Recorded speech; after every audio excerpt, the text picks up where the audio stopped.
Thanks for having us. I'm Galen. I'm from MassBike. Christine's from East Coast Greenway Alliance. She's coming all the way down from Western Maine. Yep. And I'm coming down from Boston. We both started in Providence today.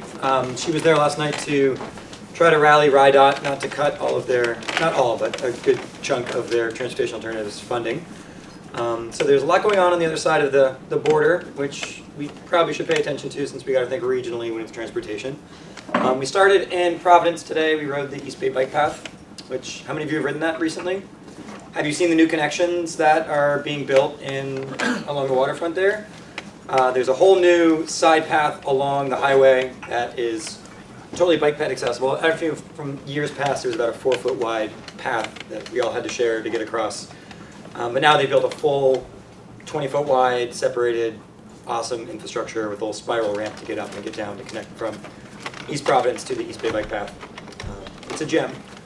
And then we peeled off in Warren, Rhode Island, to meet one of the planners for the town of Warren to talk a little bit about some of the work that they're trying to do to patch some of the holes in a couple of their off-road projects to connect from their town to the bike path. That bike path is a gem. And then from there, we basically followed the East Coast Greenway, which Christine has rerouted to follow the South Coast Bikeways route.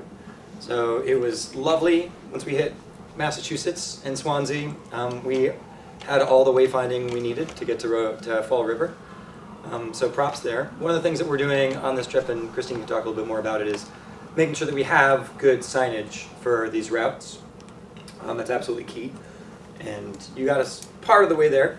And then we realized once we hit Fall River, it kind of peters out, and I realized that that's probably because some of the routes have yet to be defined, and there's still projects that are going to be constructed and connections that are still going to be made. And then, yeah, is that kind of where I'll leave it, and then I'll let you introduce yourself. Cool. Great. Sounds good. So I'm Christine. I'm from the East Coast Greenway Alliance. I'm the New England coordinator. So I cover trail development for the East Coast Greenway in Maine, New Hampshire, Massachusetts, and Rhode Island. As Galen said, I live in Maine. And I took public transit and got to Providence and biked here, and here I am. Really excited to be here. I've actually not really spent too much time in this area at all. I did live in Boston for almost 5 years. I have spent some time in the Cape, but this is my first time in the Fall River, New Bedford, everything area, the Battleship Cove area. That was really cool to check that out. In the court is the Quequechan River Rail Trail. Quequechan River Rail Trail. I was trying to do the QRT. Quequechan, yeah. We're still learning. That was amazing, and I have a picture of that up there. I totally love that. So thank you for having us here. Where did the... It's started. Okay, thank you. So there's going to be a sign-in sheet just so we know who's here. And if we probably quickly go around and just say who everybody is. I don't know, Keith, you want to? Sure. Keith McDonald, Westport Bike Committee, South Coast Bikeway Alliance. Jackie Jones, SERPED, the Regional Planning Agency for Southeastern Massachusetts. Paul Foley, Director of Planning and Economic Development for Fairhaven. Mary Ellen Boyle, South Coast Bikeway Alliance from Florida. Brian O'Gara, interested resident. From New Bedford? Dartmouth. Dartmouth, great. Jamie Jefford, I work at UMass Dartmouth. I'm Jen Carloni, I work at City of Bedford Planning Department. Pam Hasner, Mass DOT District 5. Steve Tupper, I'm from the Cape Cod Commission, Regional Planning Agency on Cape Cod. Steve, what are you doing here? I ended up changing my weekend plans. I'm heading to Connecticut, so this is a quick hop on the Oh, okay. So we're not going to see you on... We'll still see we'll see you on Monday. Oh, okay. All right. I was like, what are you doing here? Sorry. I'm Bob Espindola, South Coast Bikeway Alliance President. Deborah Rower, I live in New Bedford, I work in Fall River. Paul Pawlowski, I'm in New Bedford, and I'm a member of the South Coast Bikeway Alliance and also Vice President of the James Arnold Mansion. I'd like to welcome you all here. Thank you so much, Paul, for having us. Thank you. Appreciate your being here. This is the nicest accommodations that we'll get on this trip so far. So Yeah. appreciate it. Lisa Allen, just interested in, I bike around. That's great. I'm Tabitha Harkinson, Planning Director, and I'm a mountain biker. Cool. Great. In New Bedford. Freetown State Forest is right nearby. Oh, no, where you said you were planning. Oh, yes, New Bedford State Planning. Okay. Awesome. Thank you so much for being here.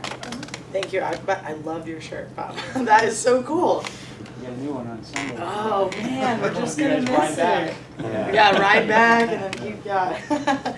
Great. Well, thank you everyone for being here. This is really, really exciting to have you all in one room. And as I kind of mentioned before, the East Coast Greenway route was kind of on the South Coast Bikeway route, but not entirely. And it just seemed like we might as well all be doing the same thing. You know, why be working towards two different goals?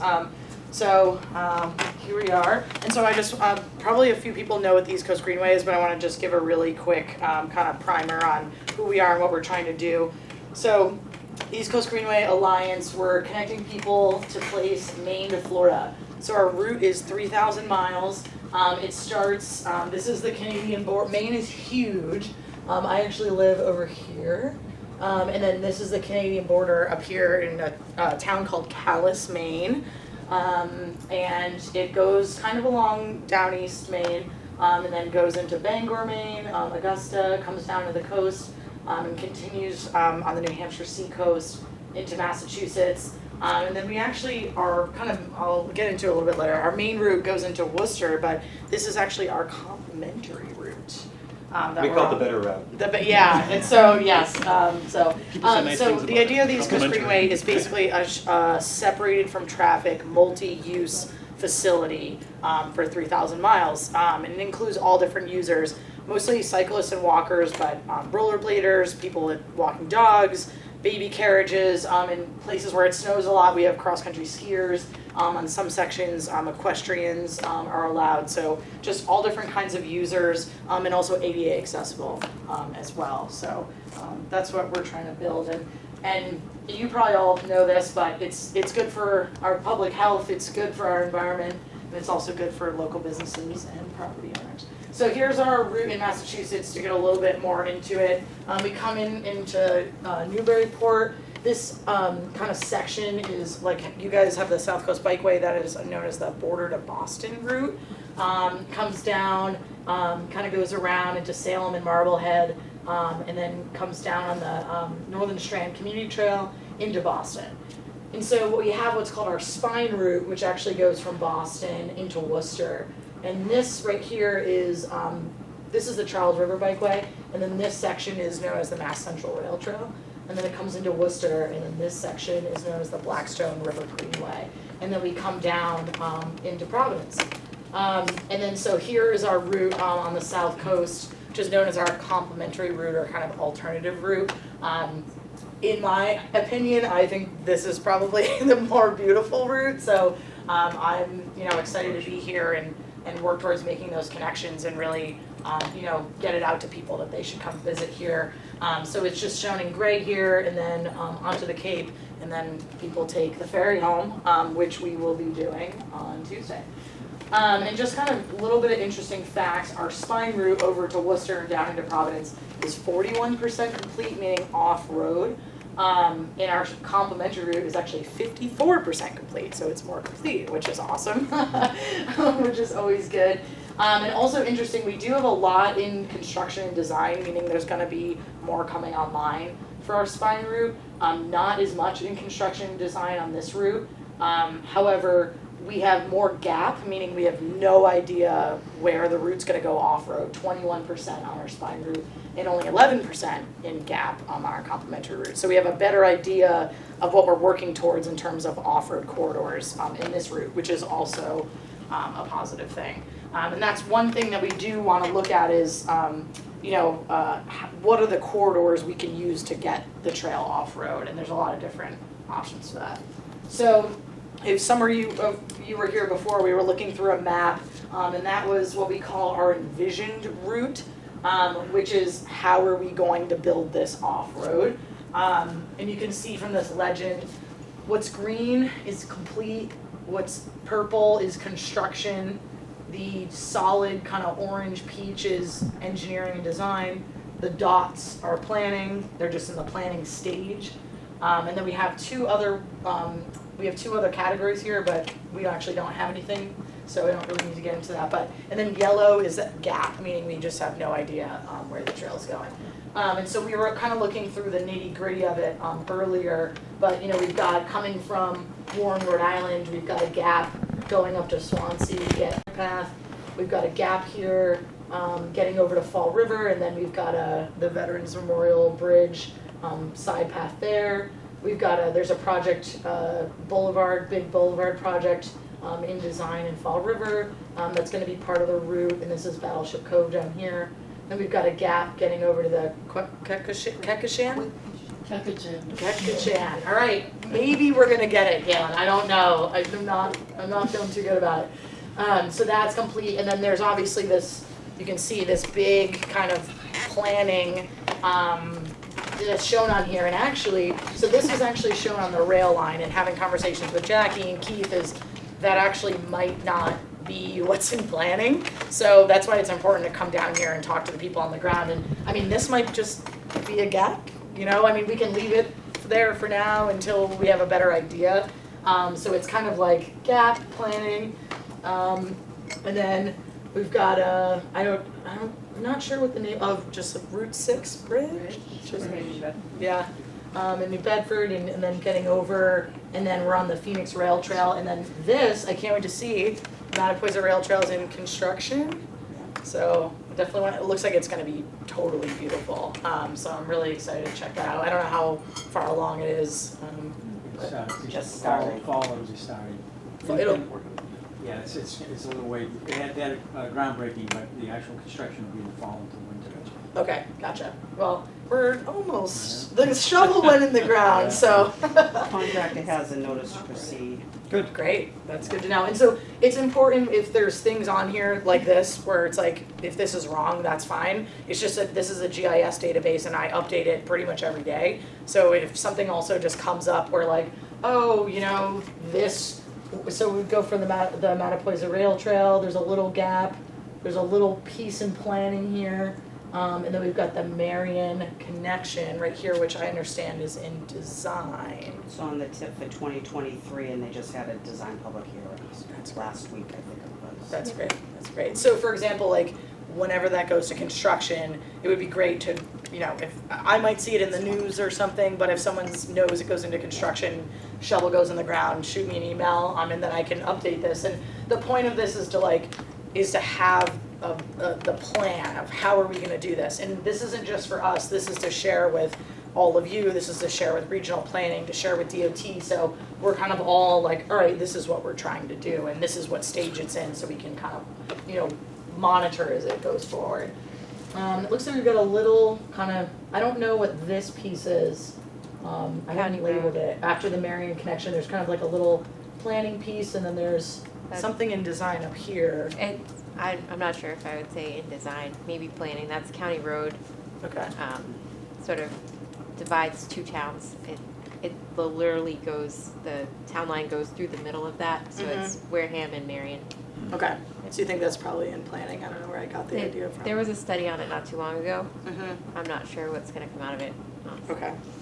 And that's, you said that's County Road? Yep. On the Marion, Wareham line? Yeah. A little bit of Rochester too. Okay. I'm just, I have lots of I do this like while we're on our way, so I'll go through it later. Great. And then I actually changed some of this, I think recently in talking to Jackie about some of it's in planning, and then there was more here, but it was kind of not feasible, so now it's kind of back to being a gap.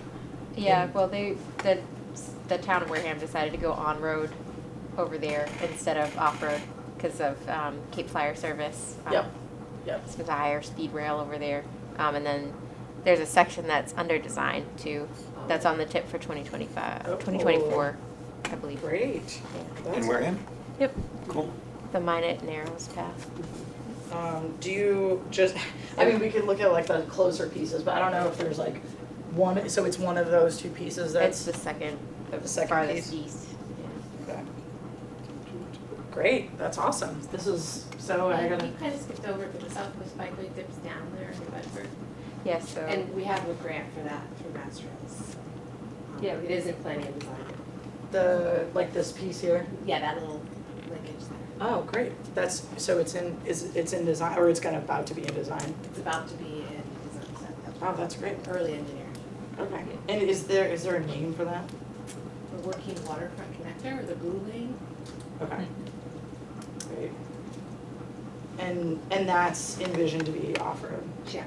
Okay. Great. New Bedford. Great. And so what I was showing some folks before is we have this handy map. So this is just what you were just looking at was just a static PDF version of what the GIS database looks like, the mapping database. But this is actually an interactive version. So actually we can look at that New Bedford piece. So this shows that it's just in planning like we were just seeing. So that's the piece that I would want to change. And then so it shows like this is complete even though it's really just a sidewalk. We really should have something else that's like this is actually just a sidewalk and not a multi-use path. And so like this is a gap.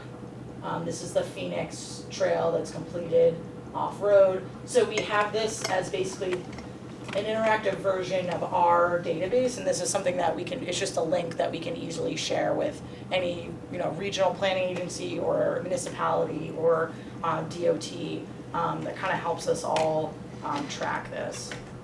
So this is the Mattapoisett Rail Trail, and it shows there's a little gap. Is there any idea about that little gap? Let's see, it's Main Street. What Bonnie's been working on. Yeah, Bonnie's been working on that. There's a Route 6 study underway too that might have some effect on that. And there's also a project on Main Water and Beacon, so we're not really sure how that's gonna shake out. I don't think we'll have full bike lanes, it's so Yeah. narrow there. They've been talking about shifting it over so it goes across Depot Street or like goes on Depot Street and then along. They're working on that part. I would say it's planning for that part. Planning somewhere in there. Yeah. Right, I know talking to the chair of the Bike Path Committee in Mattapoisett, and actually the town administrator, who actually retires, they are supposed to come to us sometime in the near future with a project need form to start the TIP development process, but they haven't done that yet, but they're thinking about it. Okay. And you said it go across Depot Street. Do you mean Yeah. this? You mean So it would go up there and then maybe over to the light that's at where the red line is. There's Yeah. a light, so it might go up that way instead. yeah. There, it's still, I would say planning. Okay. And then this is showing also in planning. I think that's the Marion connection. That's the, Or- it goes up to North Street. That's the section that that Pam was talking about that they're gonna file paperwork for. Oh, okay. Okay, gotcha.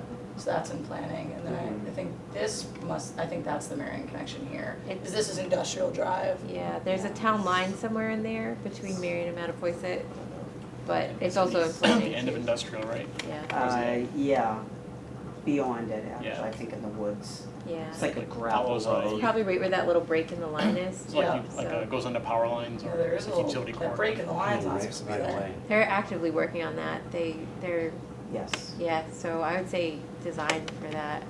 Yeah, They're- that one's in design. Yeah. Cool. I mean, I'm not, yeah. That was part of the Tiger Grant fund that they They- applied for. They applied for that. Yeah, they Now looked at they're this. looking at a couple of different sources of funding. It's probably right, but we had that break.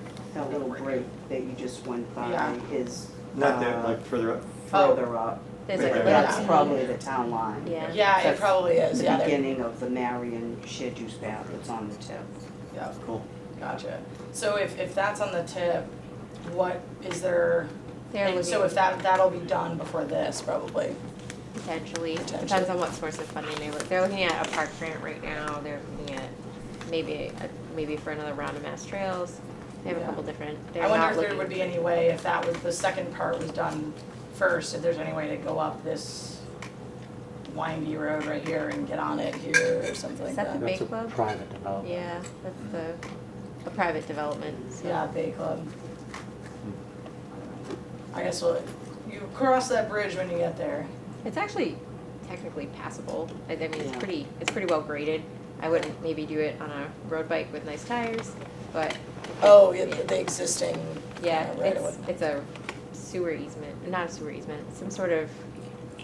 Yeah, it's They a use it. utility easement that Yeah. vehicles can drive on right Oh, now, so yeah. it's manageable but Yeah, not okay. great. Yeah, I think this is, I had changed this, Jackie, based on what you had sent me, Oh, yeah. kind of the alignment in here. Yep. So that's in engineering and design. Yep. And then we've got a piece here that says it's in planning. That's that little orange dotted piece we were Yeah. looking at on the larger map. Let's see, where did it go? Nope. Where did my exit full screen? Oh, great, thanks. Yeah, that was, I think that's this little planning piece, and then it goes into this other piece that we were talking about before. Yeah, I mean, yeah. Yeah. Okay. Sounds good. Cool. Well, so I just wanted to show you kind of the interactive map that we have it as a resource. We can share it anytime if anyone wants to look at it. And we have it for our whole route, so we've got a pretty good handle on it, but we definitely, we can only keep it as updated as, what information that we know about. So you guys are definitely, the Alliance is definitely a resource for us and Serped in terms of, as things change and evolve, to let us know. And you can, if there's that interactive map in the South Coast website, if you guys wanted to kind of take some stuff from this, if you wanted to update that or something like that. So we just wanted to talk about quickly some funding sources, which you guys know about Mass Trails. The announcement for next year is going to be this fall. There's the Gateway Cities program that's only open to kind of the large New Bedford and Fall River and that sort of thing. Great source of funding. And then the Mass DOT Complete Streets funding program. There's a deadlines coming up. The September 1st is the prioritization plan, and then October 1st is the construction plan, the process that they go through. And then there's this random source of funding called the Community Facilities Direct Loan and Grant Program from USDA. We actually had someone who knows about this program reach out to us from the federal government, and I guess they have a bunch of money that they're trying to spend. And my understanding is that it's, for the most part, it's used for facilities, so it could be like a town hall or a police station or like a sewer, like water sewer facilities, things like that. But bridges, yeah, probably bridges, and then also public streets. So public streets are included in it, and then also some green infrastructure type work. My understanding is that they're looking for applications, and it's approximately October. It's kind of a rolling deadline. They said approximately October is when their kind of cutoff for that is. So definitely check it out. My understanding is there's loans and grants. I believe you can do one or the other, or you could do kind of a combination of both. So it might be something to look into. They reached out to us specifically about it. Yeah. It's a rural grant.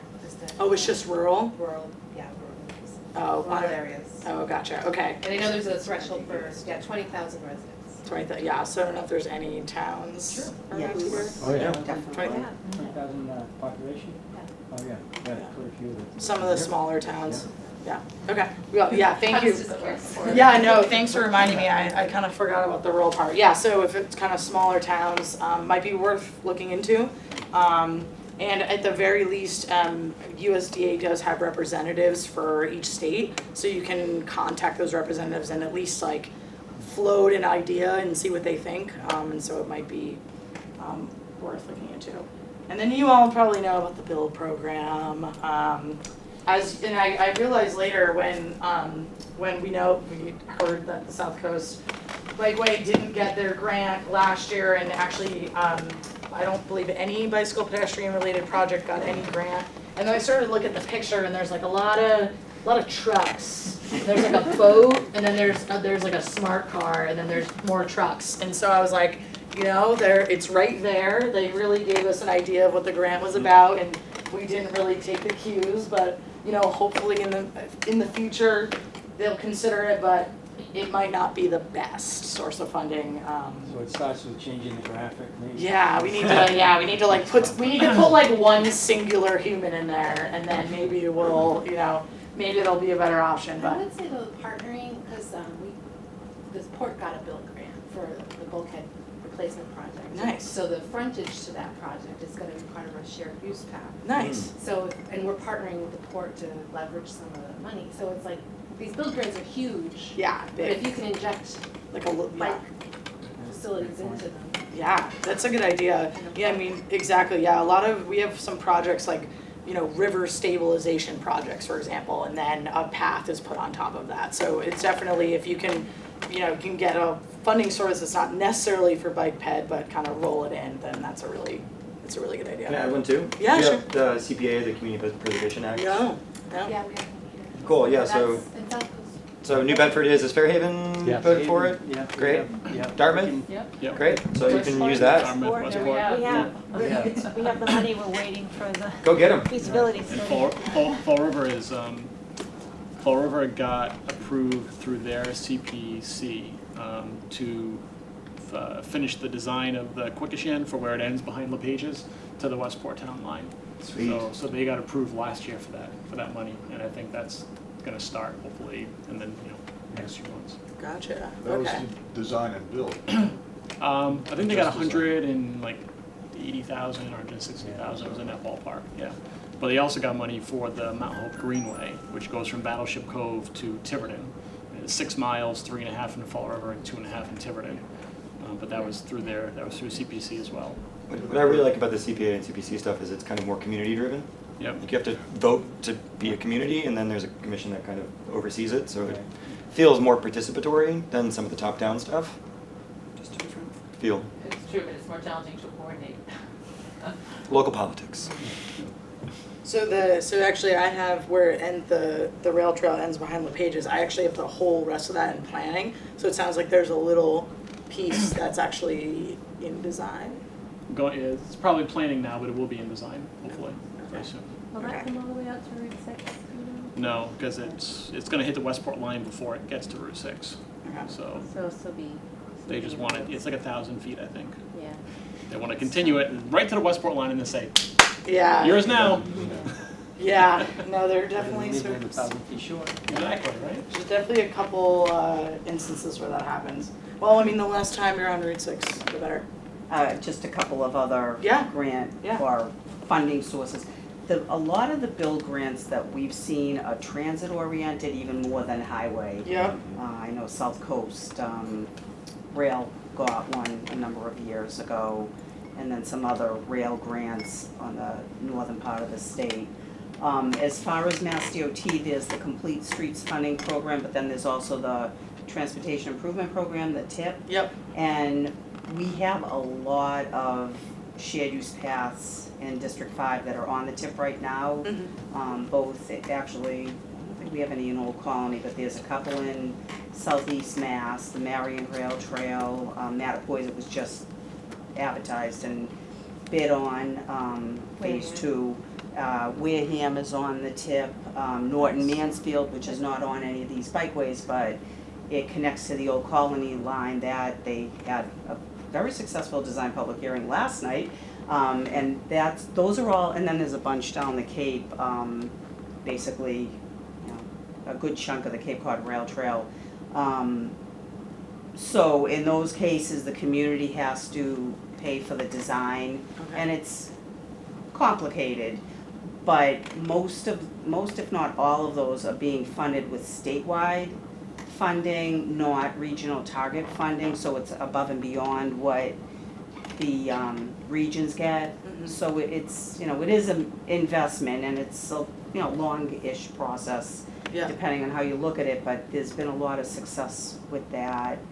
How do the municipalities usually pay for the design? Is it kind of all over the place, or is it? Yeah, I mean, some use some, and that was another thing, is Chapter 90 money, and I know I probably get chastised by some of the highway directors for mentioning that, but because there's just not enough money to even maintain a lot of the roads. Yeah. But you could use Chapter 90 money, you can use the, community grants.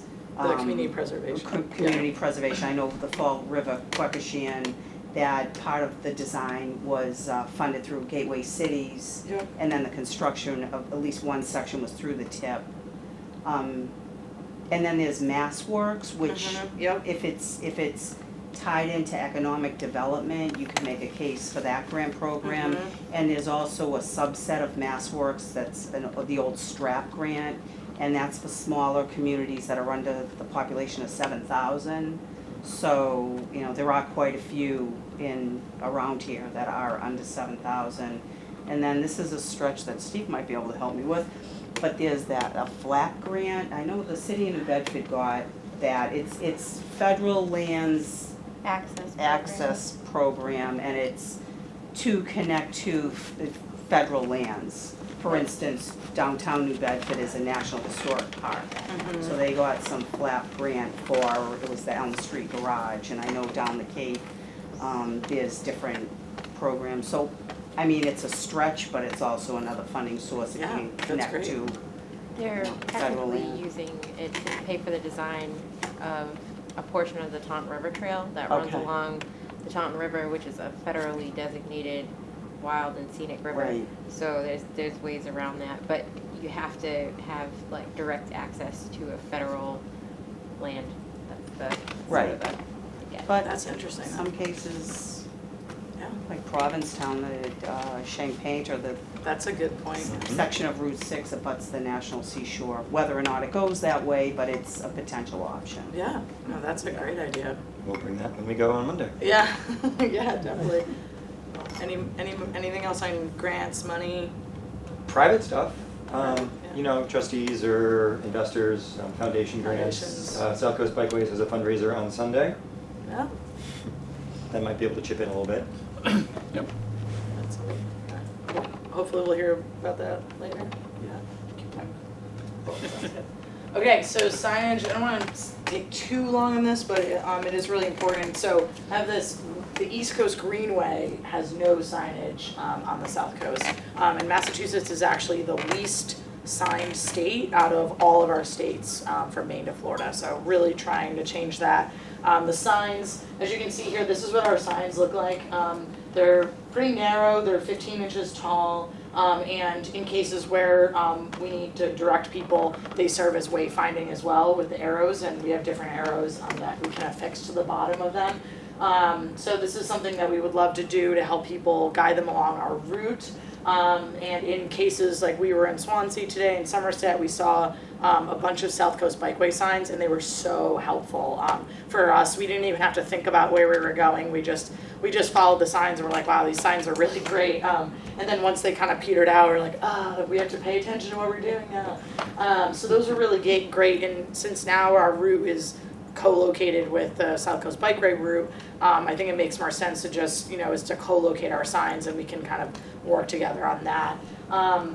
So in some cases, the route is on state roads, which would be under the jurisdiction of Mass DOT, and then in other cases, they'll be on municipal roads. So we, have to break it up in terms of who we get permission from and that sort of thing. So it would be, in the past, there was a bunch of years ago, there was a proposal presented. At that time, it didn't move forward, but there would be an opportunity to kind of tweak that proposal based on any changes in the route and re-propose it. So that's an option that we could look into. And I don't know if, maybe we work with South Coast Bikeway in terms of just kind of getting it out there at the same time and just, co-locate on the same posts, or if we do need a new post, it's better to kind of do it all at once. And we can kind of talk more about that at some point. And so, maybe we all work together. And then when it comes to the municipalities, I usually reach out directly to municipalities, and it kind of depends on, who can give us permission. Usually it's DPW or something like that. So we try to send a proposal where it's, exactly where we want to put them, the intersection, what the arrow that we would like to be there, and then a picture of the existing sign. And then sometimes we put together a map about, where all the locations are. And so hopefully we, can work on that at some point, and maybe with Serped. And So you guys do the planning for that? yeah, so But do we. you have any budget for the signs and stuff? So that's a good question. So that's so usually I do the planning in terms of where they're going to go, but I'm also happy to work with, regional planning folks as well and local people on where they need to go. And then I usually, like I said, get permission from whoever I need to get permission from. And then at that point, it really varies in terms of what happens.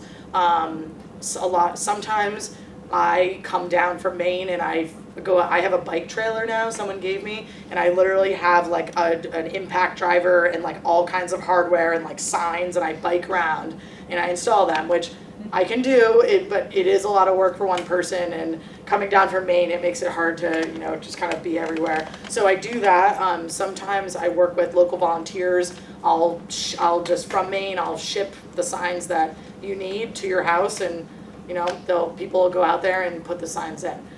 Sometimes I ship them to DPW, local DPW, and I give them the proposal PDF, and they print it out, and they go out and they install the signs. Sometimes in cases where it's a state road, for example in Maine, the Maine DOT actually signed our entire route from from Calais all the way to Kittery. It was co-located with a US Bicycle Route 1. So it was kind of both at one time, which is great. So if we can, kind of get South Coast Bikeway and East Coast Greenway kind of done at the same time. But in that case, they did it for us. And in terms of who pays for the signs, that also varies. A lot of times we usually have our own signs fabricated, and so we pay the upfront costs, and then sometimes that's it. We just install our own signs. But I'm sure, as all of you know, as a small nonprofit, those signs, they really do add up. Even though they're $8 just for one sign, when you install 50 signs, that really adds up. In some cases, we have the municipality will send an invoice, and the municipality will actually pay for them to have the route, have people coming through their town. Sometimes we have volunteers that offer to pay for them in certain areas, and then other times, if we have a municipality or a DOT that has a sign shop, they're usually bigger municipalities that have their own sign shops. They'll actually fabricate them for us there. We just send like the digital file of how to fabricate them. So it kind of runs the gamut, and it's kind of all what people are willing to kind of work with us to get it done. So so there's a lot of options there. Love to talk more about that. Really quickly, I wanted to let you know that we actually have a brand new Greenway criteria and design guide. And the reason for that is we want to share with our municipalities and volunteers and DOTs what our standards are for designating trails as part of the East Coast Greenway. So that's traffic separated, a firm surface, they're publicly accessible, they're shared use, and they're ADA compliant. So that's what we're looking for. In some cases you might kind of have like a tow path, and maybe we'll use it if just for the interim, but ideally 10 to 12 feet wide shared use path is what we're going for. In the new design guide, we also share the different types of corridors that our trails are usually built on to kind of help people locally get ideas like riverbanks, overhead utilities, pipeline corridors, sewer water easements, obviously, rail with trail, rail to trail, just all kinds of different options there. How the Greenway is built, some options in terms of the types of funding that are usually used. And then there's actually really detailed, for the first time we have really detailed specifications to try and help some of our smaller municipalities that don't have as much bandwidth and expertise and volunteers to kind of give you some more information, so it's not as much of a kind of like a black box. We need to ask engineers about everything all the time to kind of get you kind of started. So we get a lot of questions about natural surface trails, like what the standards should be for those. So we're trying to provide some more information on the specifications, like for the material and the compaction and things like that. And then we actually are holding a webinar on September 5th at noon to go through the design guide and kind of share with folks what's in it and what kind of resources we're providing. And it's free to anyone. And if you want to check out the design guide to download it, or you want to sign up for the webinar, it's our website is greenway.org, and then it's just /design-guide. And you can, if you Google like East Coast Greenway Design Guide, you'll find it too, which is pretty much how I usually do everything. So So just really briefly, we do have what's called a East Coast Greenway Massachusetts State Committee. And basically the idea there is it's just a bunch of people in the state that are, it's just like you guys, where it's everybody from town officials to regional people to DOT to just volunteers we're all working together to kind of get this thing done. And we usually have one annual meeting. But what we got to thinking is that it's kind of hard to cover this entire area with just one meeting, and it's hard for people to travel. So we actually broke it up into different regions. So the Border to Boston Trail, the Mass Central Rail Trail, the Blackstone River Greenway, and the South Coast and the Cape. So what we did is we recently had a Border to Boston workshop, and this is kind of our South Coast, and not so much Cape, but we're gonna have some meetings out on the Cape too. So, and just one more thing is we do have an email address. It's ecgmasscommittee@googlegroups.com, and it's kind of just a resource where you get an email from me probably like twice a year or something like that, and just provide updates on different events that are coming up, like a link to the design guide and information about this meeting, things like that. And then people can also email the group and say like, hey, we're having this really difficult issue with dealing with, Eversource or something because we're trying to build a trail under overhead utility. Hey, has anybody dealt with Eversource before? And you can kind of get information because there's people on there, like their consultants are on there, regional, local staff. So it's a good resource to get information. So that's me. That was my last long bike trip from Calais to Portland, and my email address is Christine with a K at greenway.org, and that's all I've got. And if anyone has any questions or comments, let me know. So Christine and I did bike today, and we showed up a little late, so we didn't have time to change, which is why Christine's still in shorts, and so am I. We're still a little dirty, so my apologies there, but we did get firsthand knowledge of what it means to bike up to this point on the spur route or the complementary route, the better route. And I've been down here several times, but I never actually got so entrenched as to bike my way through. So I'm learning a lot. A little bit about me. I'm the executive director of MassBike. Does anybody not know what MassBike is? Cool, I'll go through a small spiel. We're a statewide bicycle advocacy organization. We're the only statewide in Massachusetts. So I cover literally, I was in North Adams yesterday, and here I am today. So I went from one corner of the state to the other corner of the state. There's a lot of battles happening up there as well. They're similar battles. They're fighting for a rail trail. They're fighting for land acquisition. They're fighting for right-of-way access. They're fighting for funding. They're fighting for private investors. Their version of CSX is Pan Am. So the same battles are happening there, that are happening here, that are happening in Worcester, happening on the Mass Central. So my role is to be the sinews that connect all of these conversations, to bring the advocates together. I fully realize that the brunt of the work that builds a network happens locally. So it's the local planner who gets the build grant to get the local walkway into a bike path. It's the advocates who do an ice cream ride to get the funding, to get a design, et cetera, et cetera. So my role is to hear and learn and participate and help and support, but then go somewhere else and do the same and make sure that everybody's talking to each other. I also focus on the statewide issues, so the DOT, the DCR, the EEA, all the other big agencies that are under the governor, and then also the legislation and the regulations that can come from the State House through the agencies. So we try to pay attention to all of those too. My role here is to introduce myself and to say that I am out there trying my damnedest to spread myself as thin as possible, to learn what's going on so that I have the knowledge of what's going on. I've been at this role for a little more than a year, and I can't even count the number of municipalities I've hit so far, but I am amazed every place that I go of the battles that are happening. So I am encouraged by the East Coast Greenway work, and a little bit about me. I live in Allston. It's a neighborhood of Boston. I've been there about 16 years now, going on 17 years. I'm a local advocate at heart. I founded a local nonprofit there that kind of became entrenched in some of the greater issues, and so I kind of elevated myself in advocacy to let's focus statewide, because we really do have to pull everybody together. We're all rowing the same direction. So my role is to, you don't have to worry what's going on in North Adams, but my role is too. And so my job is to connect everybody where it makes sense.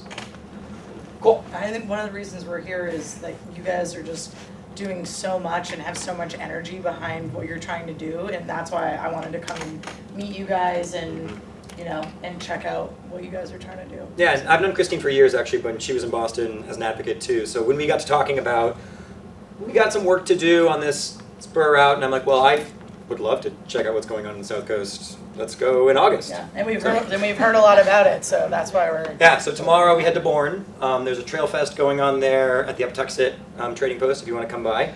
On Sunday we bike out to Yarmouth, so we're trying to fix the Sandwich to Yarmouth route, and then on Monday we bike basically Yarmouth, Eastham up to P-Town, and it's awesome. Yeah. I like to start with my slides. I'll be very brief in my presentation, but this is Jasmine. She's actually from Lawrence. I didn't have time to go through. I could have found a very similar picture of what's going on here in the South Coast too, but I like to put this up as my starter slide because this is why we do what we do. It's for people like her. Christine and I are road weary. We can handle riding on Route 6, not the most pleasant, but we can. She can't. So what are we actually building for? We're building for her. And I just want to make that clear that MassBike, even though we've been around for 42 years, I think, in the ebbs and flows of bike advocacy, I think we're in a flow now of, we are focusing on the 8 to 80 demographic. We're trying to get as many people out as possible, or 2 to 102. Like the goal is to get people out riding, and fully aware that the decades of advocacy that have gone into, you know, what we know as complete streets, what we know as, you know, share the roads and all of that. But I am here in partnership with East Coast Greenway to say that we are trying to build these off-road facilities for everybody.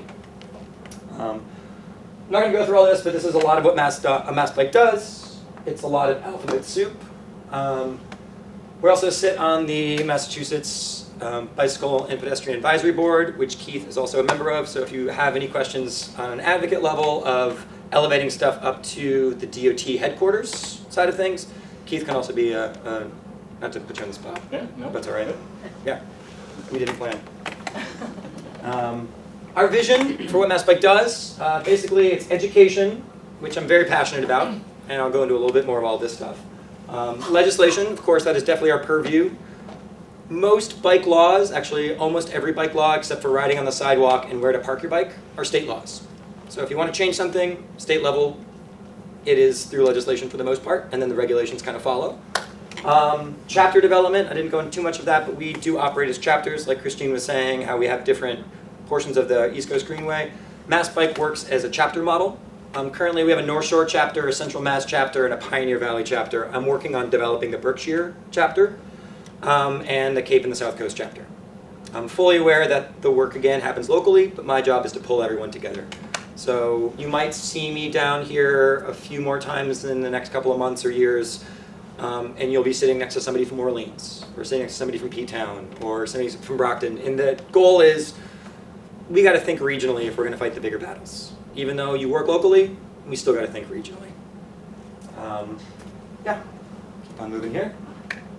I like to leave this up. This is kind of my benchmark of, and I fully appreciate this is kind of a made-up statistic, but I do like to think that the less than 1% of us who are willing to take the Route 6s, right?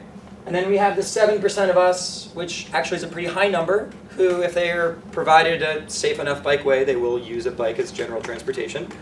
Then there's the 33% who will never touch a bike. That's fine. Not a big deal. It's not for everybody. But my main goal is that 60%. How do we get the conversation to the point where we are really focusing on those who are interested but concerned? And their concerns are totally valid. I think it's a very healthy fear to have about getting hit by cars and trucks. Definitely scary out there sometimes. So how do we mitigate some of those concerns so that the interested become participants? Jumping in there. I'm not going to go too much more into this, just chapter party. We founded a Mass Central chapter last year in Worcester. Worcester County has got a lot going on for it. It's one of the booming cities that's going to happen. We're trying to get the conversation in there about biking and walking.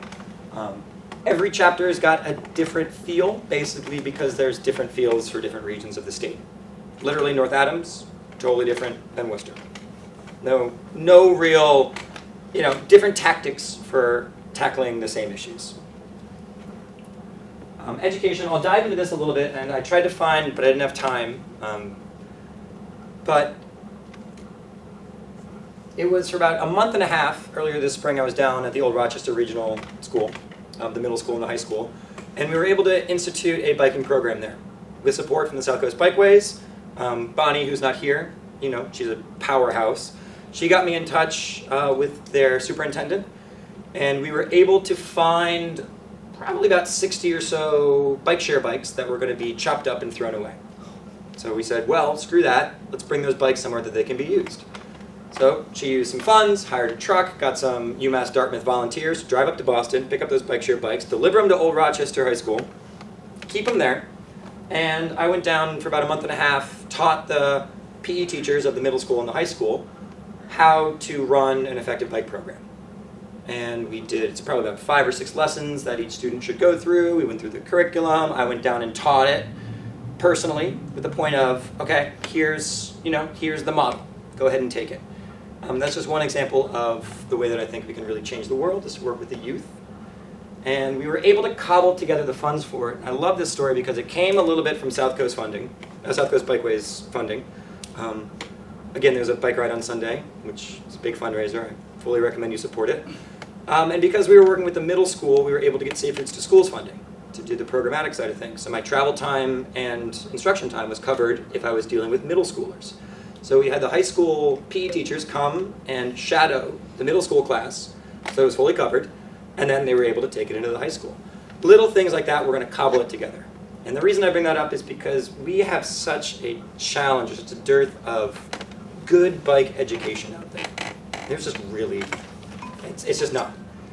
So part of this could be, if you're thinking of how this could apply to the East Coast Greenway or the South Coast Bikeways, routing perhaps, not just a routing sign, but maybe an etiquette sign. I don't know if any of you have been down to the Shining Sea Bikeway and seen some of the signs that they have up. Things like, ring your bell when passing, go slowly, signage that goes up there. It's a good example. Now, it's definitely not MUTCD standards, and I think they just did it on their own, maybe without even consulting the municipality. But it goes a long way of just getting the right mindset of etiquette out there. Etiquette can lead to safety. Safety can lead to mitigation of the concerns and get more people riding. Little examples like that.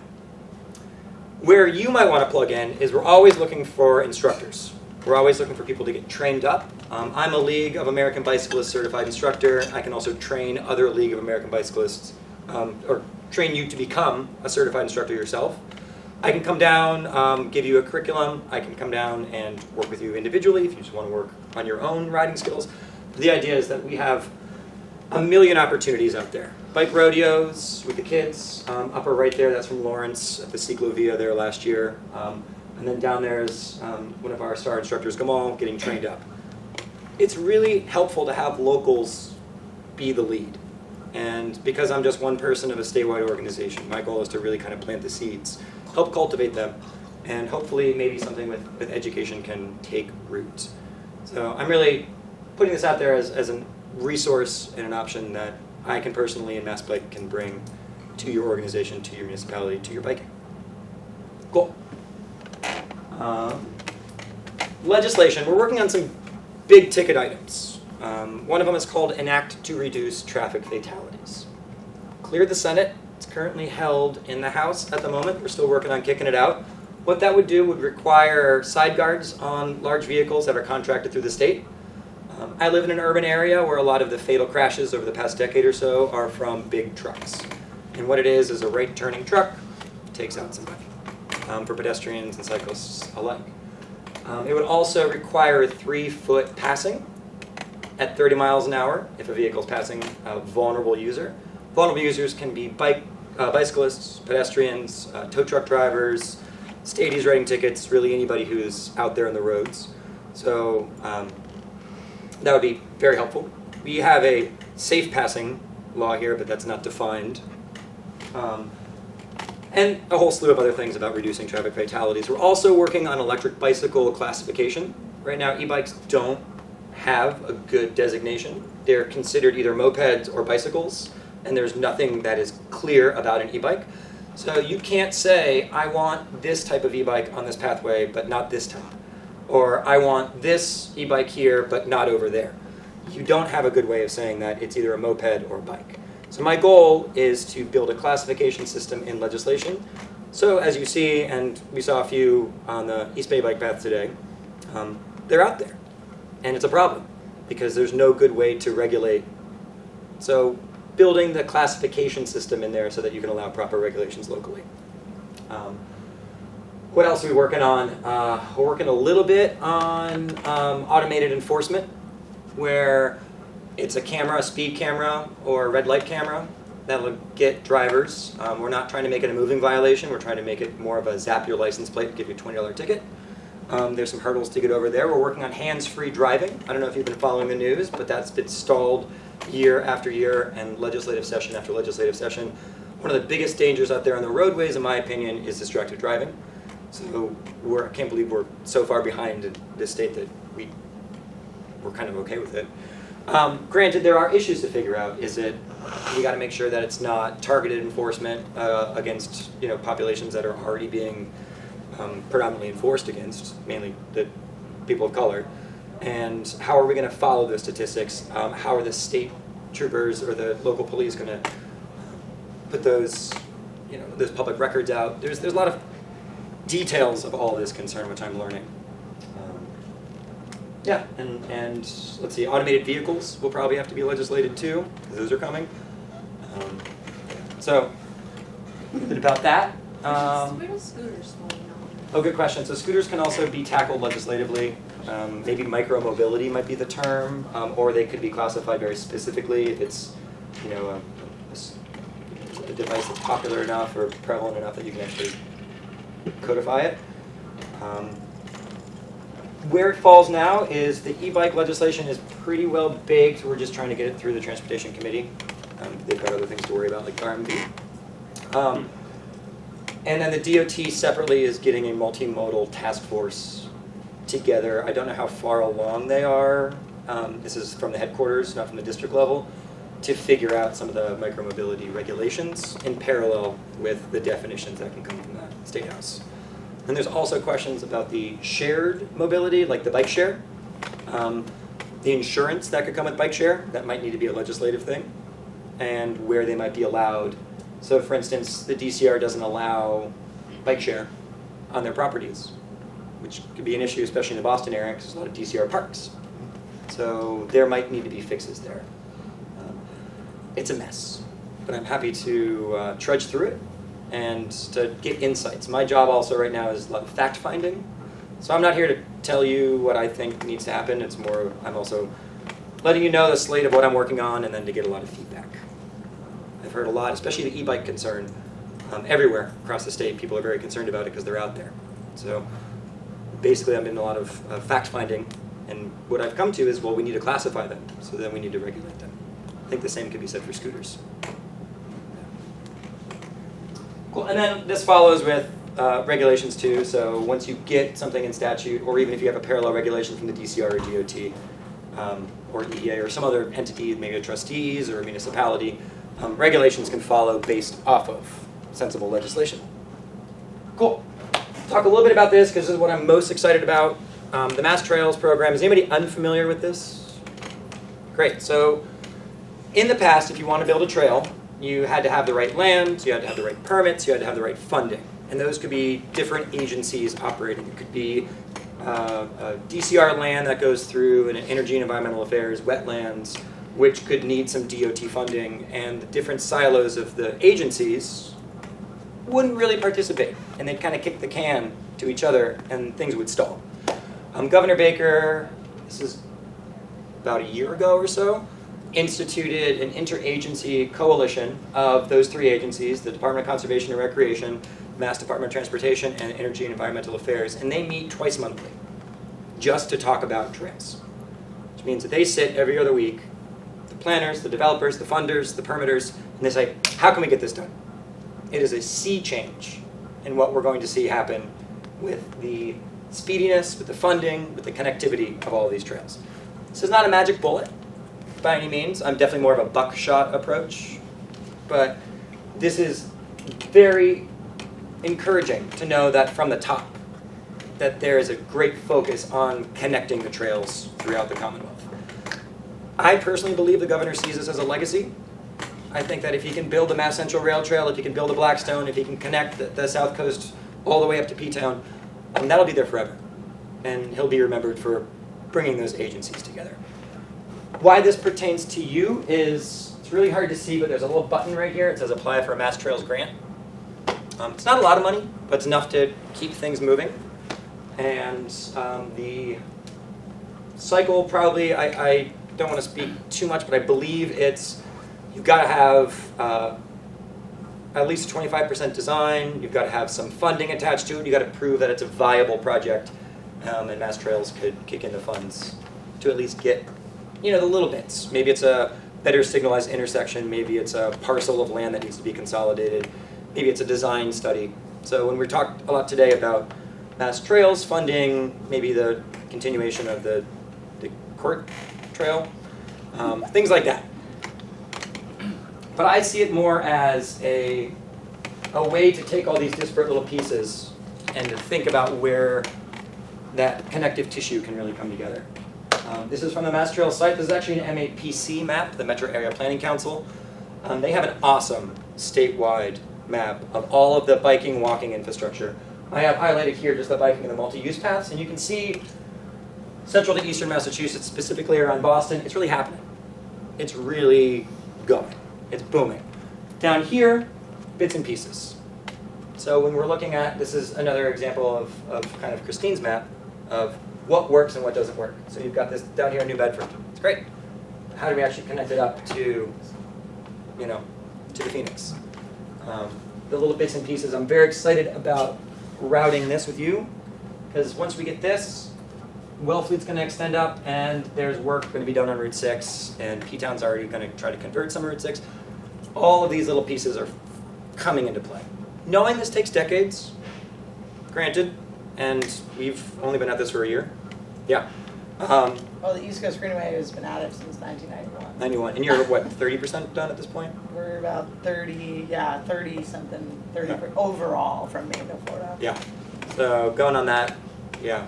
We've got some time on our hands. Yeah, for sure. It's going to take a long time. But this is a really good map. So I recommend hitting this up, MassGov, Mass Trails, also MAPC. We have a link to it on the MassBike website.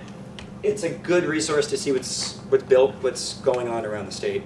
If you travel, like I do, I go to this map and I say, oh, where can I ride? Like, yeah, go check it out. It's very cool. One thing to bring up too is statewide, we just released the bike plan.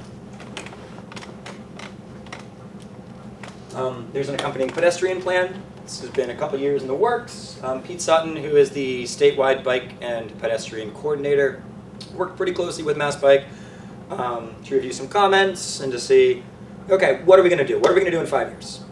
How is this going to look? What is the step forward that we need to take? What are the policies that we need to make? What are the goals we need to have? The goals aren't quite in there. We're still working on those. But it's more about direction setting.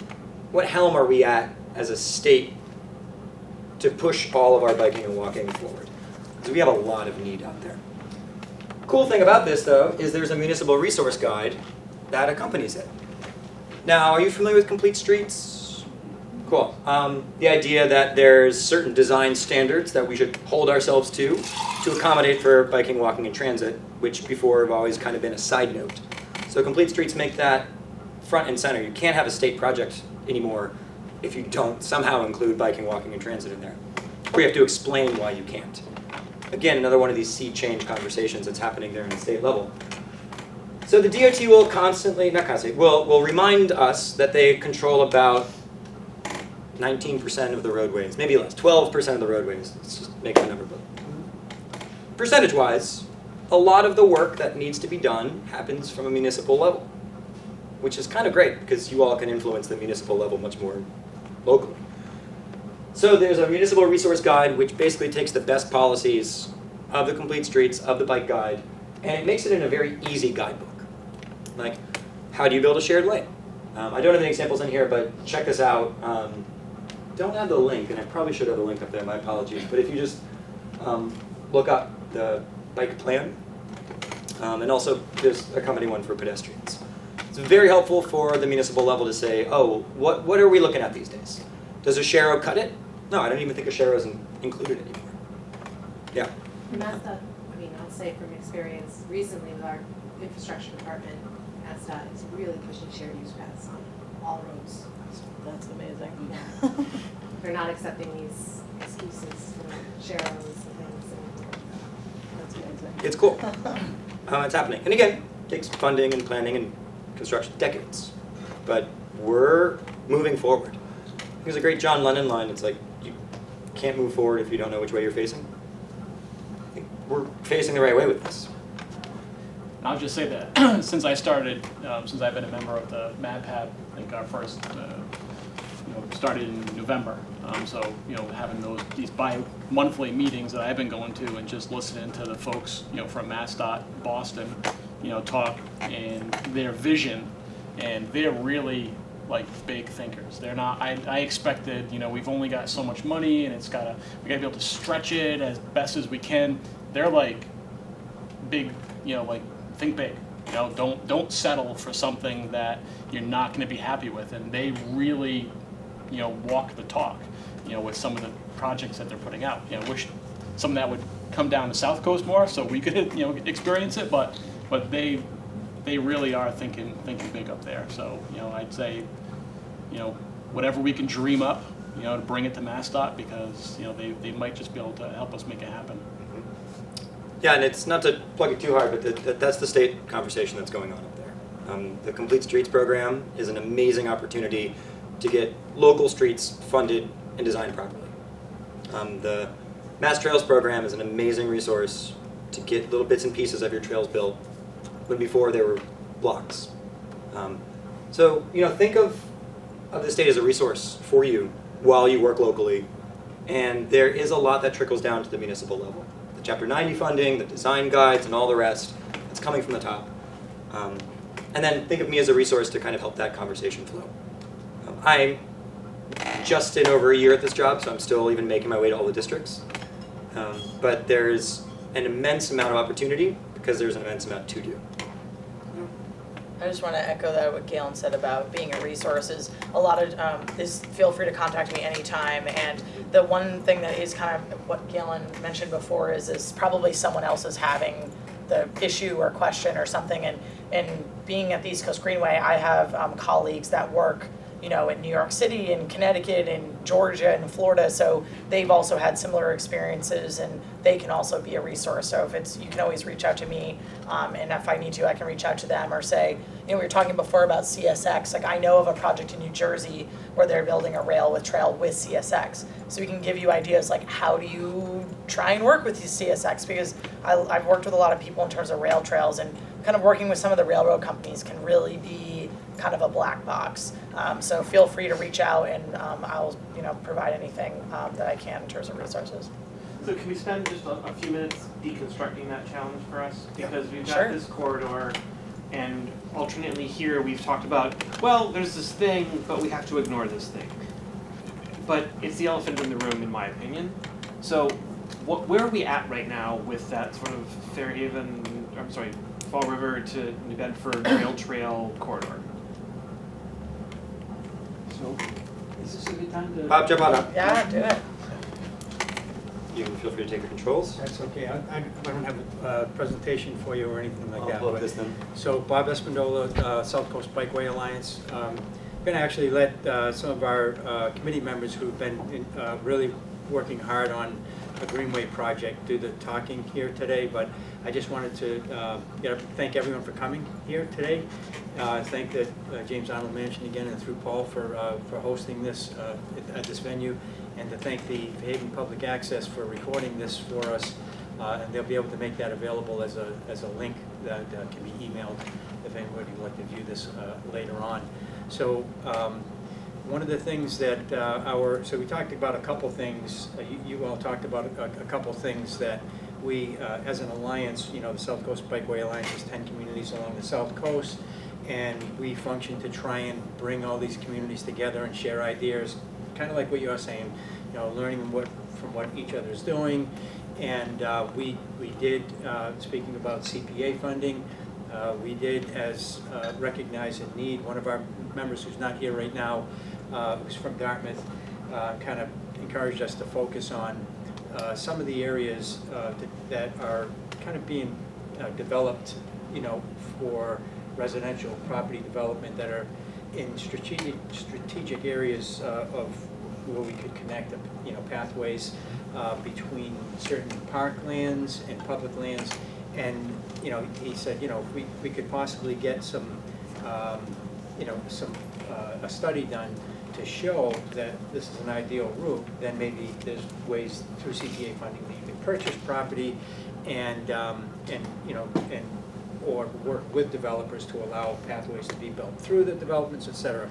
So we went off, and the communities of Westport and the city of New Bedford and the town of Dartmouth all applied for CPA funding in their communities. They each got $10,000, which was geared towards looking at a match with DCR funding that we were going to apply for a grant for feasibility that was going to study just that.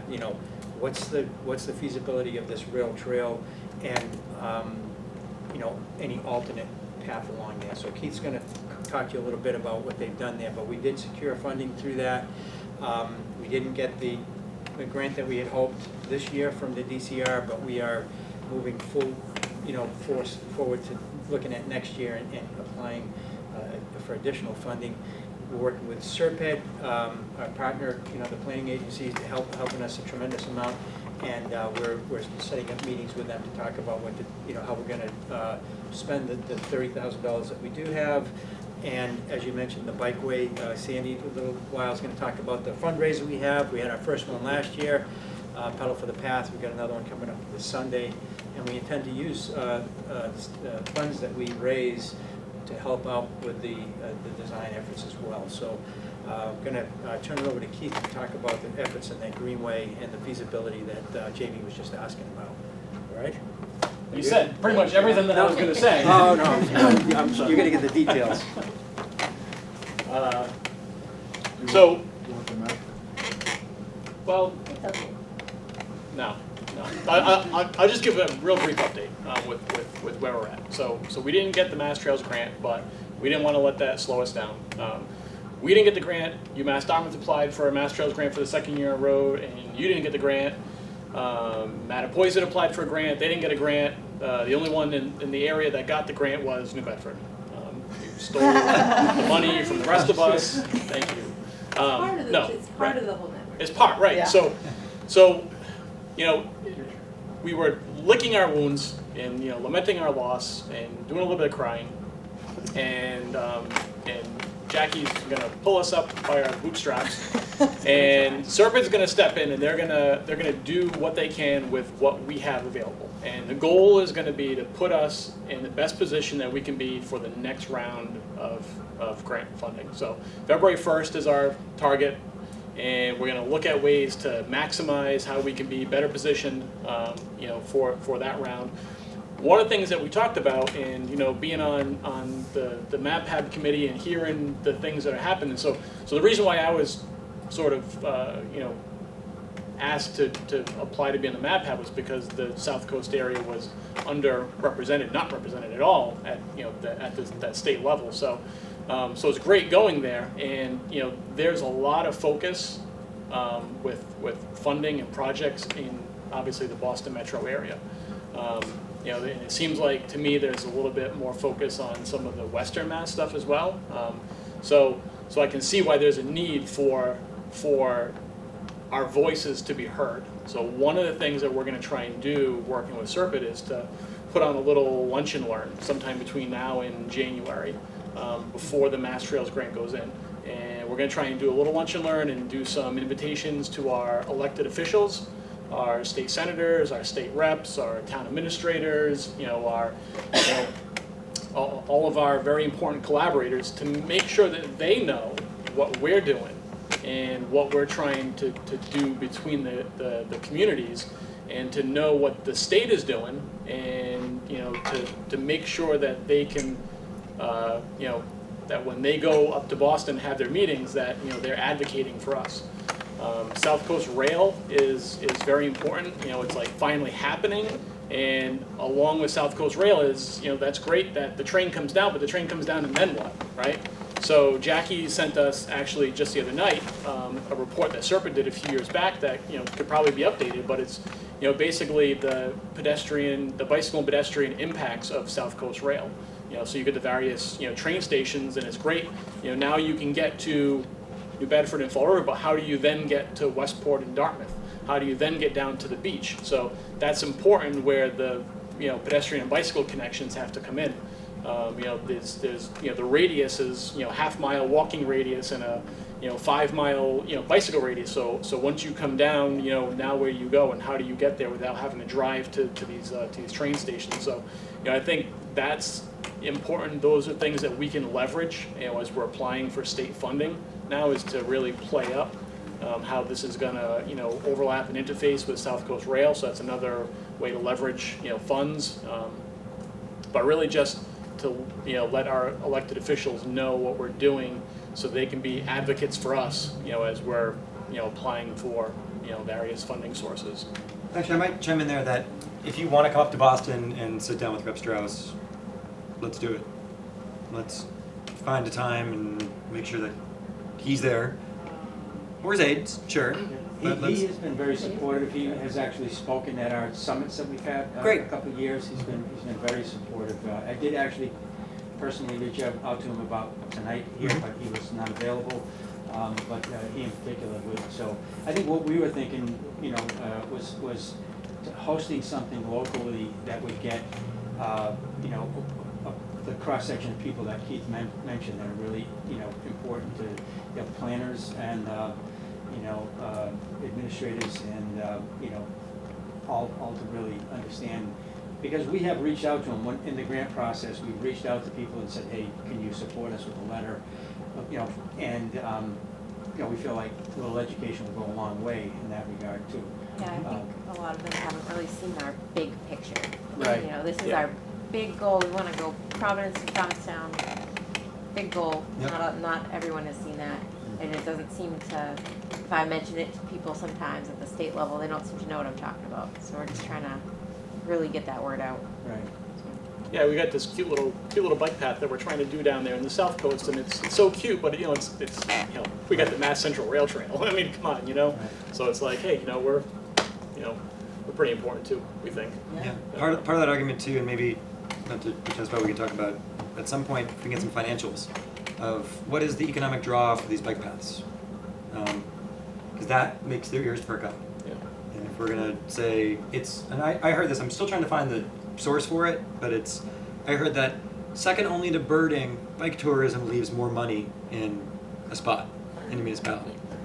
So if I can find that resource, I will definitely share that. That's the way the hook is. I think Greg Della Penna would know. Yeah. I asked him. Yeah. He was like, "Oh, I think the Rails to Trails Conservancy said that once." I was like, "I need that. I need that resource." There is, the East Coast Greenway did put out in the, I think it was the spring, it's a economic impact report. It's focused on the Delaware River watershed in the Philadelphia, New Jersey area, but it does get into economic impact in terms of actual direct money spent, indirect money spent, environmental impact, positive impact on property values. So it really got into a lot of specifics, and this is part of the East Coast Greenway as well. You can definitely draw on that in terms of particular cost and economic impact numbers, and that's really, really recent. It just came out this year. So there's also lots of other resources on economic impact, but that could be a good one to take a look at and find on our website. At our annual summit this year, our spring summit, we had a presentation on 25 years later, the East Bay Bike Path, and there were interviews and numbers from what's happened. Oh, that's Everybody awesome. was very fearful at the very beginning of what was going to happen to them, and now present day, if you go to real estate listings and there's an apartment for rent or a house for sale, they always put their proximity, and some of them are like within 5 miles of the East Bay Bike Path. It's like, wow, 5 miles, huh? Yeah, really it's like stretching you're it really there. stretching it, Yeah. But it's great, and I met with Nancy Durfee, the planner in Somerset, and we were talking a little bit about they're going through the master planning process right now, and she brought up bike and ped, the bike and ped component of their master plan, and nobody was interested, and they were just like, we're not going to waste our time, because what we really want to know is economic development. Now that Brayton Point power plant is closing down and we're losing all that tax revenue, that's what we want to talk about. She's like, well, but bike and peds have the ability to bring economic development, and she said that there's developers that are reaching out to her about potential projects that they want to do in town, and they're asking her outright, like, what's your bike ped plan? Like, what do you guys have? What do you envision for connectivity? And now here they are, a very short bike ride over the bridge to the new train station. So now that's a whole nother access for it's a whole nother world that's opening up to them, and they really see that as an economic driver. So she asked if South Coast Bikeway would be interested in hosting another workshop for them in the fall. Do a similar presentation with Somerset and Swansea, and maybe we invite Warren, because Warren is looking to expand their bike path towards Swansea, but they're living the East Bay Bike Path, so they're in a position where they can, they know what happened when the East Bay Bike Path came in, and they can talk about, what it would mean to extend it. So That's really good. I think that's how we're going to have to try and sell, the importance of what we're trying to do. One thing that you were talking about with development, and maybe someone in this audience actually knows, I was working with the city planner in Salem, Massachusetts, and actually how they're building a lot of their pieces, and it's very, very piece by piece, even more so than some of these other sections, is they're doing it through development. And I thought it was chapter 90, but I think I'm getting it confused with the actual chapter 90, but he said there was some kind of requirement of developers that they had to provide a publicly accessible trail, basically, as part of their development projects. 91. Yeah. Probably chapter 91 if it's along the water. 91. Chapter 91, you need a waterfront access. Yes, that's what it is, chapter 91. So if it's a development on waterfront, they have to provide a trail, and they've got like a canal there that, and some of it you can see, and some of it hasn't, no one's seen it. There's been no daylight on it in forever.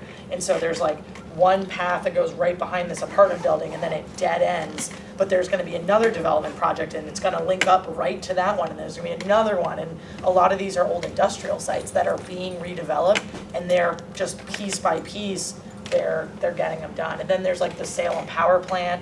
There's going to be some trails around there for the same exact thing. So you can also, if there's water, maybe you've got redevelopment, that might be an option as well. It's very, very piecemeal, but it's Not to jump too much into that, but is there a bike plan that New Bedford has, or Fall River has, as part of their master planning process? Yeah, so I can speak to that. We actually have to update our open space recreational plan every 5 years, because that qualifies us for park grants and everything. So we're starting off on the process of updating that, and as part of that, we're really making a bike ped plan a component. The thought is to fold the bike ped into the open space plan, which then will fold into our master plan. Great. And we're getting some students to do some interesting mapping and Nice. app stuff. So Cool. I think that's one of the best tools in the arsenal if you have a plan, and then you can build off that. So the city of Cambridge, for instance, passed a city ordinance saying that any new development that is adjacent to a bike plan has to build the facility. Like flat out, they have to build it. So as the city gets redeveloped in the next 5 or 10 years, they're going to have a completely off-road network of bike paths. And the city, well, will have to do permits and probably kick in some funding here and there, but if it's a hotbed of development, which I think New Bedford and Fall River are about to hit, especially when the rail comes in, if you have that plan ready, and then when developers come in and say, oh, I would love to develop this parcel that's been disused, well, just so happens that's part of this key network, so what's your community benefit to build this pathway? right, and adopting that complete streets policy as a city or town. Have you done that too? I should have asked. Yeah. That's awesome. That's great.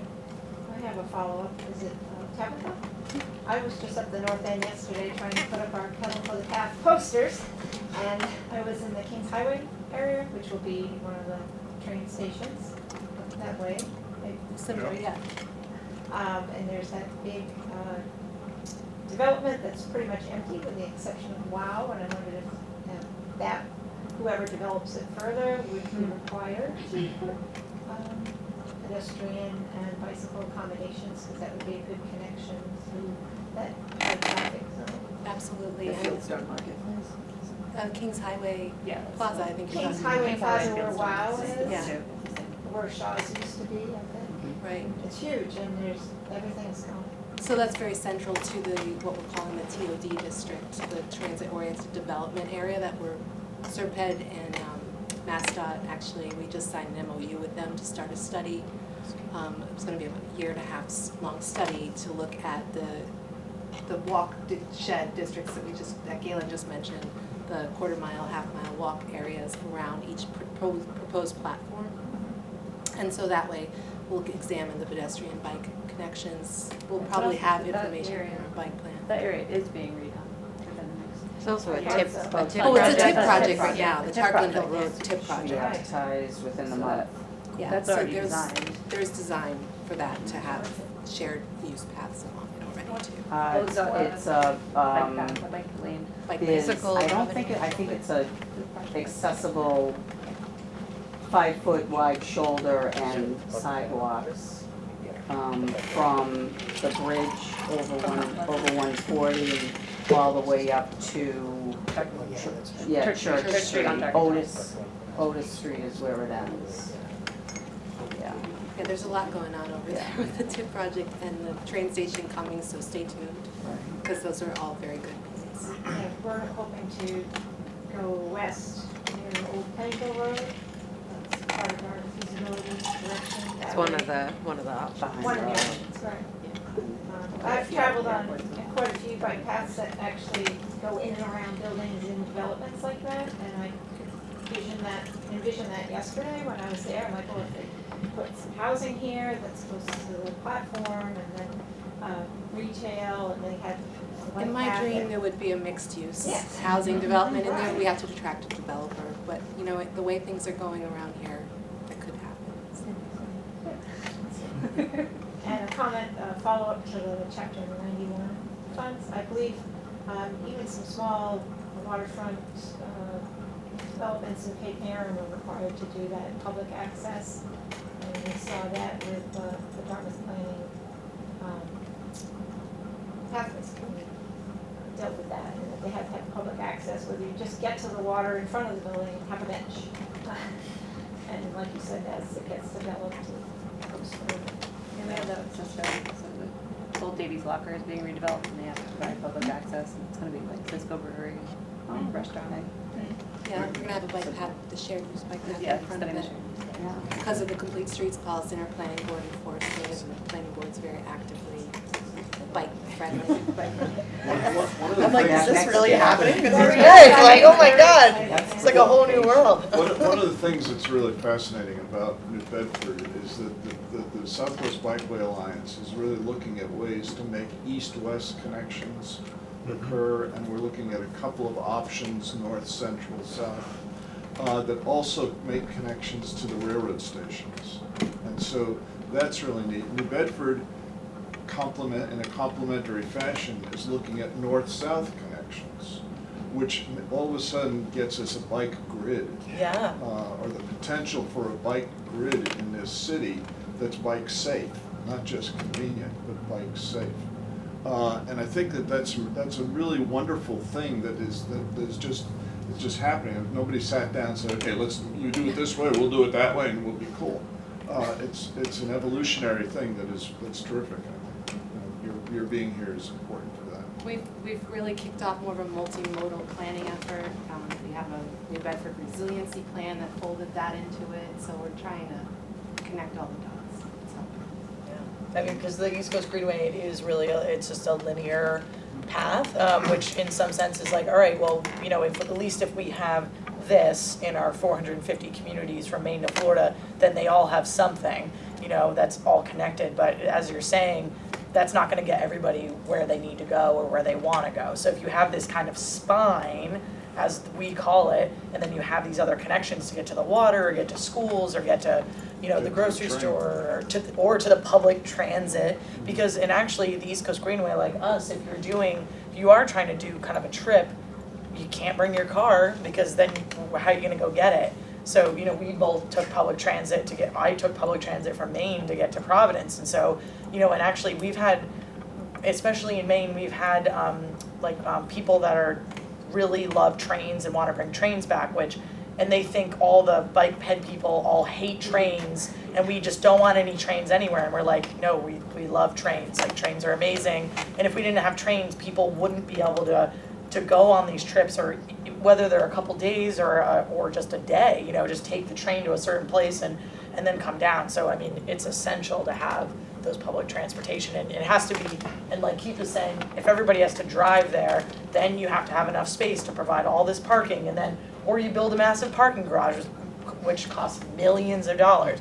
It's much cheaper to build sidewalks and shared use paths, and so people in proximity can get there. So it's great that you guys have this opportunity with this public transit coming, and you are thinking about how people are going to get there, which in a lot of cases there wasn't thinking about that, and in a lot of I think back in the day when there were no cars, it just happened because there were no cars, but newer public transit since then is like massive surface parking lots because people couldn't get there any other way. So. And tied in with that also is our interest in developing connections between the UMass Dartmouth campus, which is a circular campus in terms of a road, which is a great training ground for kids to learn how to ride a bike. Yeah. And as well as surrounded by a tremendous residential population who are looking for ways to get to work. And with the train stations in New Bedford, it's going to be really convenient if they can hop on a bike and get there as directly and quickly as possible. So there's an awful lot of opportunity here, and I think and corresponding responsibility to do it right. Are you pushing to get the bikes onto the train as well, or just to the train station? Oh, please, I hope so. Because Yeah, so any conversations you have about South Coast Rail should also include bike cars. We're working on Amtrak. That's a tough beast. It's tough. I mean, you can point to what the Cape Flyer has. They have an air compressor in the bike car. You can pump up your tires. Yeah, That's amazing. it's awesome. Yeah, that's a great resource. Certainly last time I rode Cape Flyer seasonal service from Boston to Hyannis, there's a whole group of cyclists. They all cycled to South Station, took the train down to Hyannis, and they were biking up to Provincetown, taking the ferry back over. And I think they left a lot of money. Oh, yes, they did. Yep, they had their wallet, and that was about it. Yeah. I know they were getting lunch somewhere. Yeah, Maybe now we that's can get them to go to Fall River and then come over this way. Yeah. Or even Exactly. better, Providence. yeah, they should run the Cape Flyer year round anyway. But Yeah. you should also put the ferries on there as well, because the ferries, people put their bikes on that all the time, and if you could come down by train, bike around New Bedford, the Phoenix bike path, and get on your way over to the Vineyard or Nantucket or Exactly. I mean, wherever, that's pretty and- much what we're doing is like, yeah, if you do Providence and then, if you go Boston, Providence, and then Provincetown, I mean, it makes a really... There's also a ferry from Plymouth to Provincetown, That is true.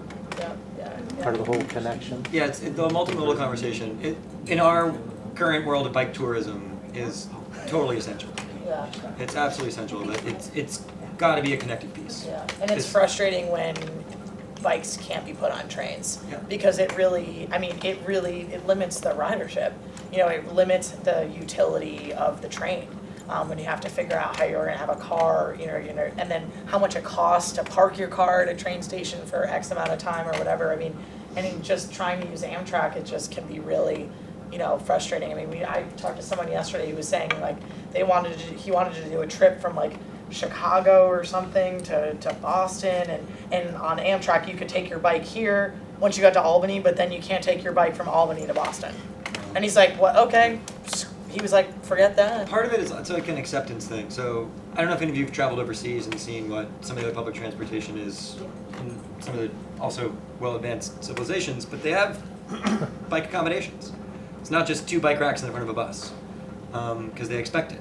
And it used to be that way. I mean, I hark back to a movie I was seeing, dates back from the 40s, about bike tourism in England. And it'd be like hundreds of people would put their bikes in the train, go out to the countryside, and then bike back in. We've lost that. And we've kind of lost the acceptance of cycling as being a normal part of just culture. And you see that with the infrastructure, where a bike lane will just end. You're like, oh, this is a tough intersection, we'll just peter it out and make it a turning lane. It's little things like that. I mean, I took the train today and I had full panniers and everything like that, and that's kind of why I got some marks on my leg, because I was like, well, where should I put the bike? And the woman, the conductor was like, oh, you either got to take it upstairs or downstairs. Like, there's no way I can move this bike in this train, so that it's like, it's just not built for it. Yeah. And I understand that when they purchased the cars 20, 30 years ago, it was a part of the culture and the community, but we're in 2019 now.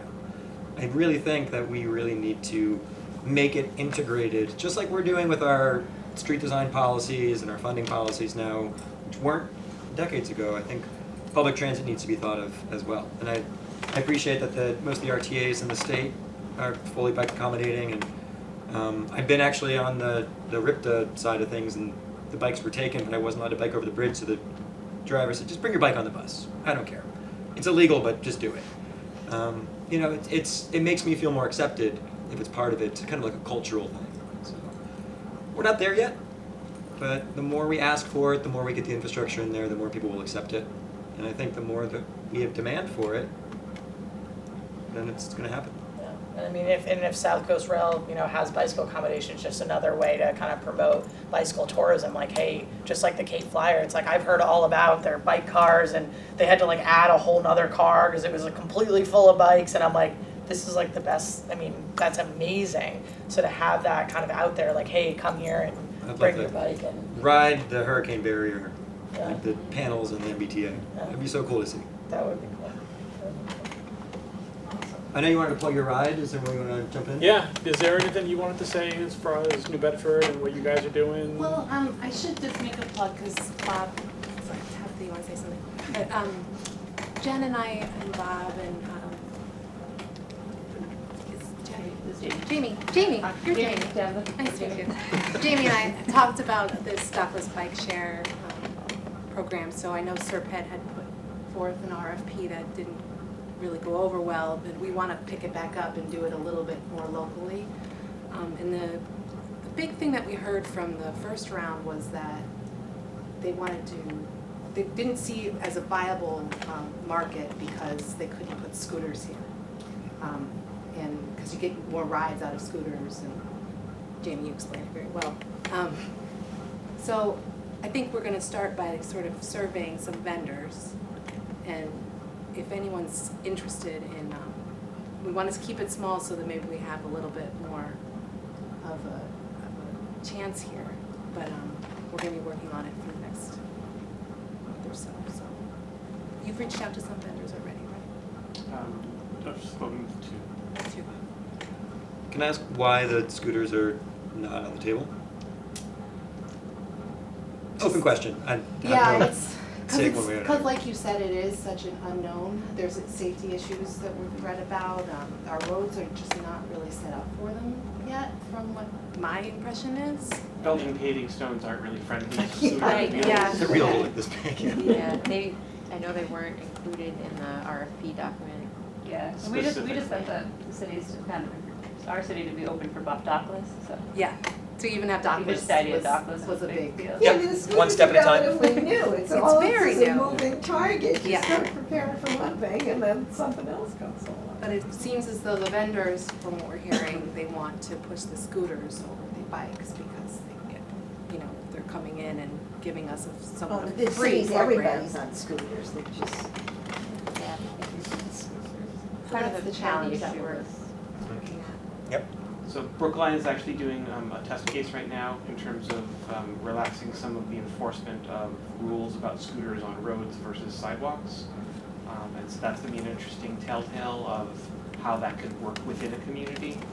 And does that allow them to sort of affect that sort of policy level of when do we need to change some of our rules to accommodate new multimodal means of transportation?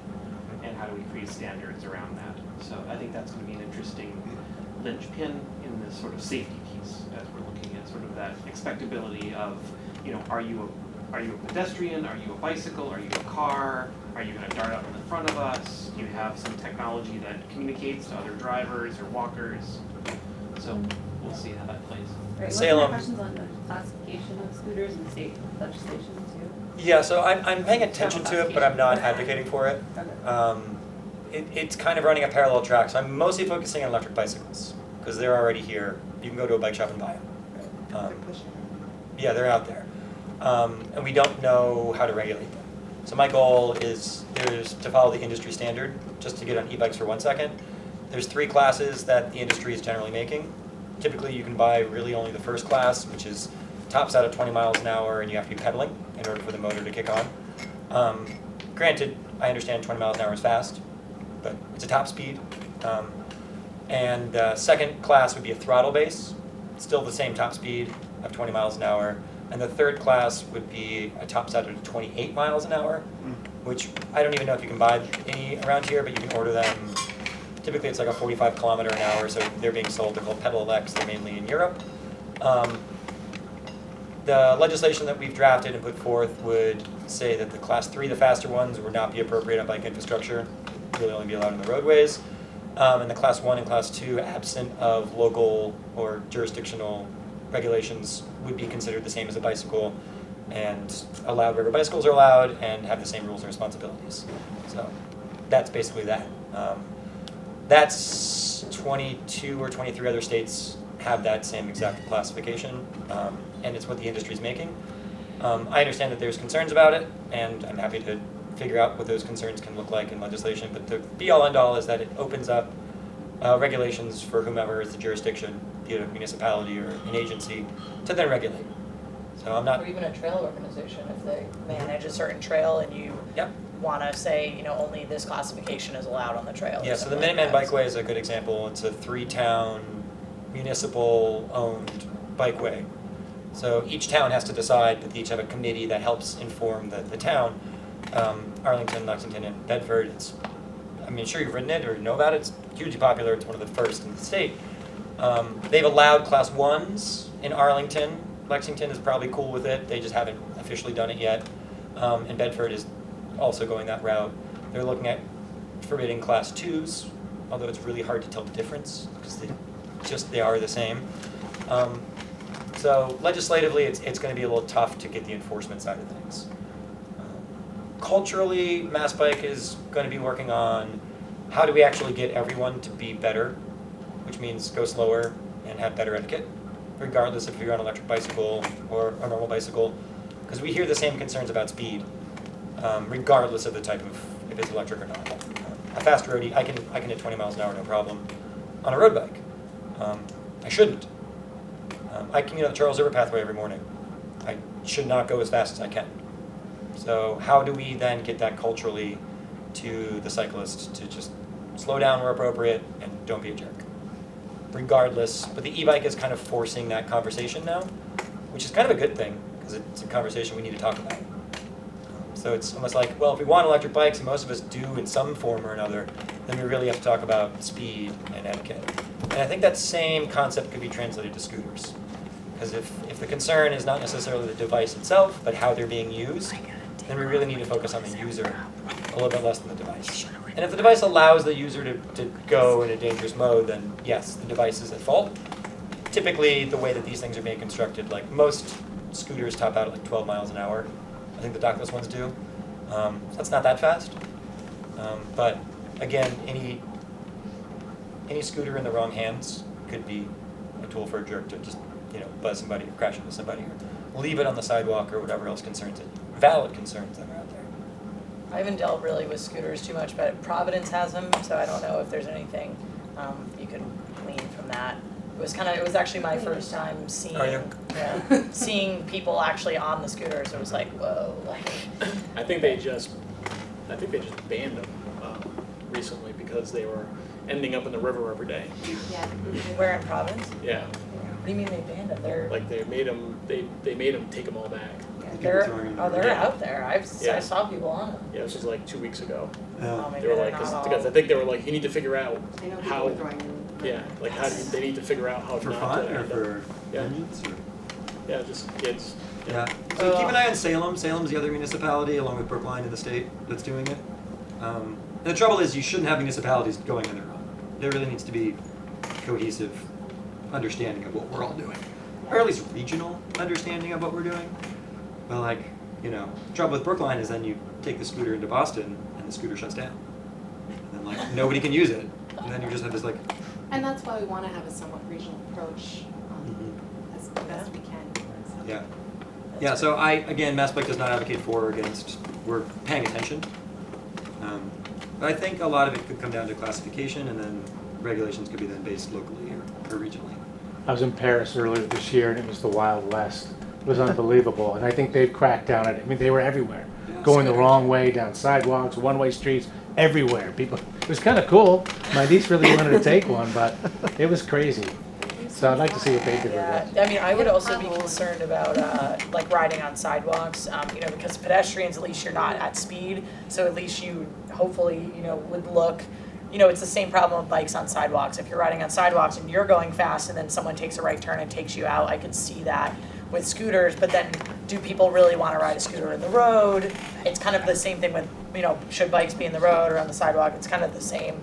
And if people aren't comfortable in the road, they're probably going to ride the scooter on the sidewalk, and then you can end up with a lot of right hook situations. Yeah, just need rules. Yeah, yeah, no scooters on the sidewalk, probably, but I don't know. You know, I don't know, and I haven't really dealt with scooters, luckily or not. I don't Yeah, know. and it's such a changing landscape. So I definitely understand your hesitation about including in the RFP.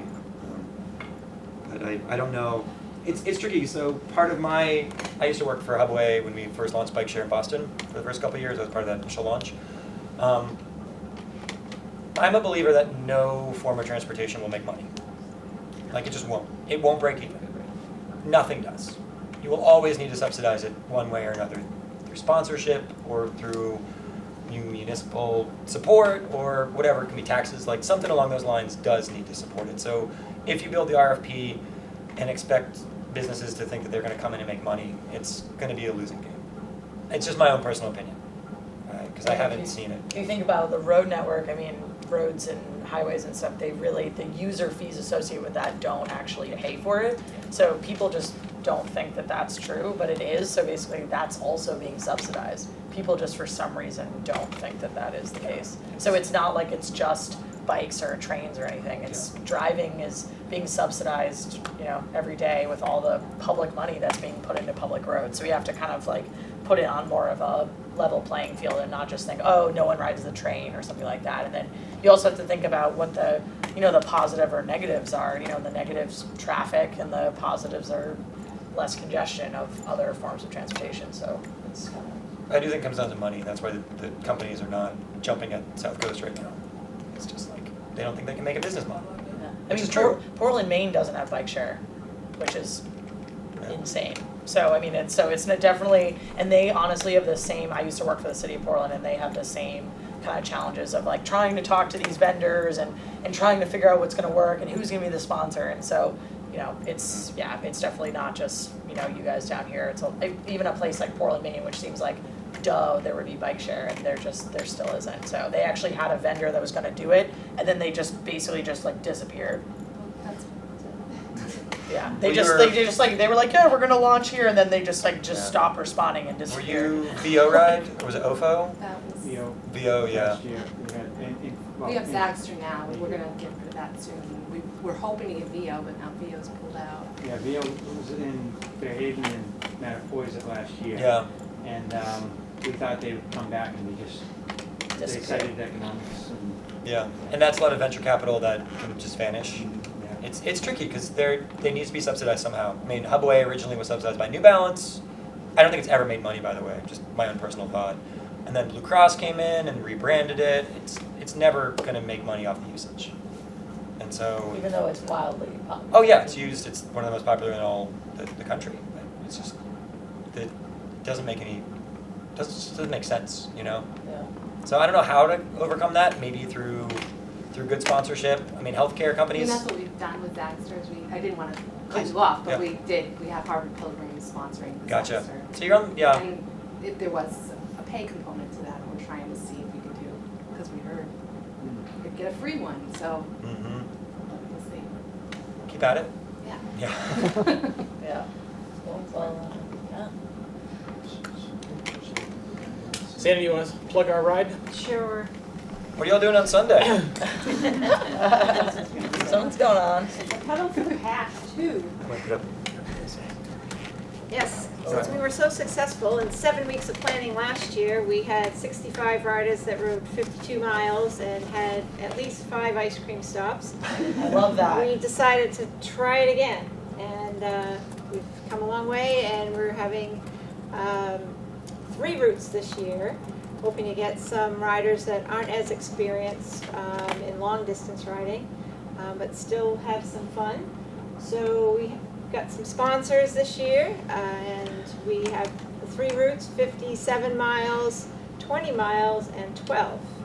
And you can sign right at the start if you like. We still need a few more volunteers, but we have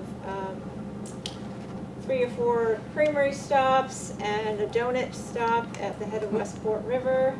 And we have a post-ride party featuring food trucks and beer for purchase and live music. So if you're going to be around and you are not already signed up to volunteer, we would welcome you. It's about a 2-hour commitment on Sunday, and it can be early or later in the afternoon, midday to early afternoon. We would welcome you. We do need a couple of representatives in New Bedford to welcome people and to direct them onto the Harbor Walk and the Cove Walk, which are just stunningly beautiful. And Bob's sporting our shirt from last year. We'll have a similar shirt this year. And we really are hoping that we'll raise some more funds to help with the feasibility study and go with the CPC funds to go forward in the very near future with some planning. So that's it. So hope to see you Sunday. Sandy, how many riders? We're over 65, so we beat last year, and we have $2,300 more than last year in sponsors. So we're already doing good. That's awesome. Before we start. And it's a staggered start. We have a 9 o'clock for the 57. The 20 is at 10, and the 12 mile is at 11. And we go to Acushnet Creamery and Alderbrook Farm, so you'll get to see the city of New Bedford, the rural areas of Dartmouth, Westport, East Freetown, Mattapoisett, River Rail Trail. Maybe next year we'll go towards Fall River, or if we can kind of make our way there. But we'll be in Westport too, the head of the river, so some nice We water. just went by there. I wish we could have stopped. It looked amazing. Nice water views. I want a kayak there. I was like, oh, I just want to jump in. The donuts are right across the street. I saw the donut. I saw the donut sign, and we didn't have time. It's only Thursday through Sunday. So. Oh gosh, all right. Yeah, I was just going to say, so last year we had the fundraiser, raise some money, and one of the things that we did, you mentioned DCR grants, and we talked about the big picture with DCR grant funding. So last year, about a year and a half ago now, 2 years ago, we applied for a grant from the DCR. It was an education-based grant, so we received $6,800 from that and held a series of 4 workshops on trail building. And it was very well, it was very successful, very well attended. Some of the people that attended are now working as volunteers for the ride for us on Sunday. So that's an example of a match that we need to match the funding, 20% of that, $6,800, and we use some of our funds for that purpose. So that's kind of, we're trying to scale up from that to kind of get to the point where we can match large-scale grants from the DCR and other sources. And we did, one of the grants that we got locally, and specifically in Fairhaven, it was the Safe Routes to School program. So they've had an established program there, and there was a grant this year for $650,000 that the community received from the Safe Routes to School program, specifically to make a safer crossing of an existing path that's there on Sconneck Neck Road in Fairhaven. And there's potential for that to grow upwards towards $1 million to expand. Even though we applied for a specific purpose, when the state came down, they looked at an opportunity to improve on that. So So there's a couple things I forgot to mention earlier that you know, we've been successful in the local area, you know, getting some of these grant opportunities in, so. So I think we're up against our time here that we were planning for. It is so but, inspiring to see, Yeah, hear about all the work seriously. you're all doing. This And, is yeah, thank you very much, fantastic. and you know, we're an alliance bringing together the local small communities, but it's nice to have this alliance with the state, at the state level and in the East Coast, so we can kind of see that big picture and all the way down to the local level. So thank you very much for coming to present to us and hearing about all the things you're doing. Thank you. All right. I just have one more little pitch. Please. New Bedford is having a Bike New Bedford Day on October 5th. Right. Wales 2 parking lot. We'd love to have you there if you want to come. I think it's on my I think I already calendar. reached out to Galen. Yeah, I so- think it is in my calendar, so. Yeah, so, October 5th, Cool. stay tuned, we'll publicize that, South Coast Bikeway in the city of Bedford as well. We'll make it fun. That's a Saturday. It's a Saturday. Rachel joined us. Rachel, Rachel Mulroy from came. Parks and Rec is Yeah. Right. Yeah, she came and talked to us. Oh, good. Right. Do a whole Good. good show. Yeah, thank you all so much. Thank you everyone for Yeah, coming. keep up the good work, guys. You guys are doing awesome.